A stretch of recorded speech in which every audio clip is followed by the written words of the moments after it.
ಅಂತ ನಮ್ಮ ವಸಂತ ಅವರಿದ್ದಾರೆ. ಏನು ಇವತ್ತು ವಿಧಾನಸೌಧದಲ್ಲಿ ಬಾಬಾ ಸಾಹೇಬ್ ಅಂಬೇಡ್ಕರ್ ಅವರಿಗೆ ಗೌರವ ಸಲ್ಲಿಸಿಲ್ಲ ಅಂತ ಗೊತ್ತಾಗಿ ಹೂವಿನಾರ ತಂದು ಈಗ ಹೂವಿನಾರ ಹಾಕಿದ್ದಾರೆ.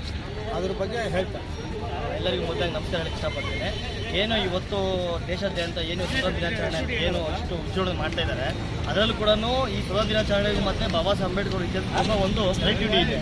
ಯಾಕಂದರೆ ಜನ ಸ್ವತಂತ್ರ ದಿನಾಚರಣೆಗಿಂತ ಮುಂಚೆ ಸಂವಿಧಾನದ ಈ ಪೀಠಿಕೆಗಳು ಮತ್ತು ಸಂವಿಧಾನ ಅರ್ಥ ಮಾಡ್ಕೋಬೇಕಾಗಿದೆ. ವಿಷಯ ಏನಪ್ಪ ಅಂತಂದರೆ, ಇವತ್ತು ಕರ್ನಾಟಕ ರಾಜ್ಯದಲ್ಲಿ ಸನ್ಮಾನ್ಯ ಸಿದ್ದರಾಮಯ್ಯ ಏನು ಮಾಡಿದ್ರಪ್ಪ ಅಂತಂದರೆ, ಪ್ರತಿ ಭಾಷಣದಲ್ಲಾಗಿರೋದು, ಪ್ರತಿ ಕಾರ್ಯಕ್ರಮ ತಮ್ಮ ರಾಜಕೀಯ ವೈಯಕ್ತಿಕವಾಗಿಯೂ ಬಾಬಾ ಸಾಹೇಬ್ ಅಂಬೇಡ್ಕರ್ ಬಗ್ಗೆ ಎಷ್ಟು ಹೊಗಳಿ ಎಷ್ಟು ಚೆನ್ನಾಗಿ ಮಾತಾಡೋಂಥ ಆ ಒಂದು ಧೀಮಂತ ನಾಯಕ, ಆ ಒಂದು ಏನು ಆ ಗ್ಯಾರಂಟಿ ಕೊಟ್ಟು ಏನು ದೊಡ್ಡ ಸಾಧನೆ ಅಂತ ಹೇಳ್ಕೊತಾ ಇದ್ದಾರೋ, ಅದರಲ್ಲೂ ಕೂಡ ಇನ್ನೇನು ಸ್ವತಂತ್ರ ದಿನಾಚರಣೆಗೆ ಬಾಬಾ ಸಾಹೇಬ್ ಅಂಬೇಡ್ಕರ್ ಫೋಟೋ ಇಟ್ಲೇಬೇಕು, ಬಾಬುಣ್ಣ ಅವ್ರೊಂದು ಫೋಟೋ ಇಟ್ಟು ಪೂಜೆ ಮಾಡಲೇಬೇಕು ಅಂತ ಏನು ಆದೇಶ ಹೊರಡಿಸಿದಾರೋ, ಆ ಆದೇಶ ಬರೀ ಲೇಖನದಲ್ಲಿ ಮಾತಾಡಿದ್ರೆ ಮತ್ತೆ ಪ್ರಾಕ್ಟಿಕಲ್ ಆಗಿಲ್ಲ. ಇಲ್ಲಿ ವಿಧಾನಸೌಧ ಈ ಒಂದು ರಾಜಧಾನಿಯಲ್ಲಿ ಬಾಬಾ ಸಾಹೇಬ್ ಅಂಬೇಡ್ಕರ್ ಅವರಿಗೆ ಪುಷ್ಪ ಹಾಕಿಲ್ಲ ಅಂತಂದ್ರೆ ಅವ್ರು ಇನ್ನೆಂಥ ನಾಯಕರಾಗಿರ್ಬೋದು, ಅವ್ರು ಎಂಥ ನಾಳಿಸಿದ್ರೆ ಏನು ಪ್ರಯೋಜನ ಸರ್? ನಾನು ಒಂದು ಹೇಳ್ತಾರೆ ಸಿದ್ದರಾಮಯ್ಯ ಅವರೇ, ನೀವು ಬರೀ ಕಥೆಗಳು ಹೇಳ್ಬೇಡ್ರಿ, ಅರ್ಥ ಆಯ್ತಾ? ಕಥೆಗಳು ಹೇಳ್ಕೊಂಡು ಬಾಬಾ ಸಾಹೇಬ್ ಅಂಬೇಡ್ಕರ್ ಒಳ್ಳೆಯವರು, ಅವ್ರು ಬರೀ ನಮ್ಮ ಸಮುದಾಯಕ್ಕೆ ತುಂಬ ಕೆಲಸ ಮಾಡೋರೆ, ಅವ್ರು ನೀವು ಏನು ವಿಧಾನಸೌಧದಲ್ಲಿ ನಿಮ್ಮ ದೊಡ್ಡದಾಗಿ ಭಾಷಣ ಬೀಳ್ತೀರಾ ಅವೆಲ್ಲ ಕಂಪ್ಲೀಟ್ ಆಗಿ ಸುಳ್ಳು ಸುದ್ದು ಅಂತ ಇವತ್ತು ನೀವೇ ಪ್ರೂವ್ ಮಾಡ್ಕೊಂಡಿದ್ದೀರಾ.